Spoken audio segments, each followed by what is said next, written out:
In today's video, I'm going to teach you how to run stand-up meetings using Goodday. We'll walk through the basic setup so you can quickly create a simple, repeatable stand-up flow for your team.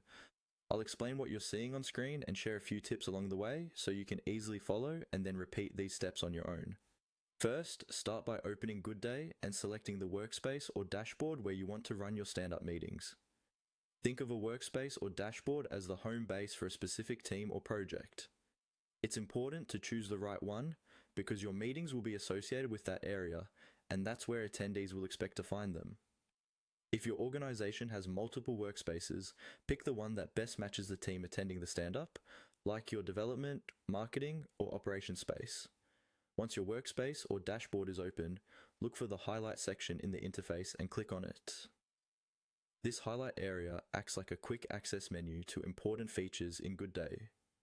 If you don't see it immediately, give yourself a moment to scan the top and side navigation, since layouts can vary a bit depending on your configuration.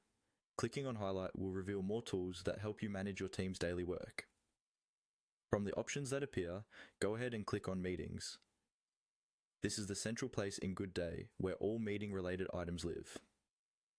Opening the Meetings section allows you to see upcoming and past meetings, and it's where you'll create your new stand-up.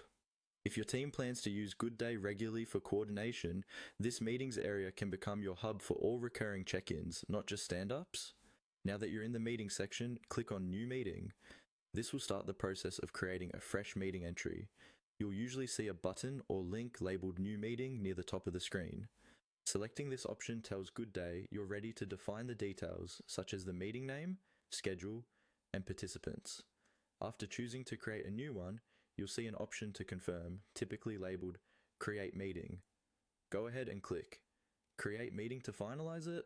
This step actually saves your meeting in the system, so it appears in your meeting list and becomes available to your team. At this point, your basic stand-up meeting is set up in Goodday, ready for you to customize further with an agenda, time, and attendees, and to use as part of your regular daily or weekly routine.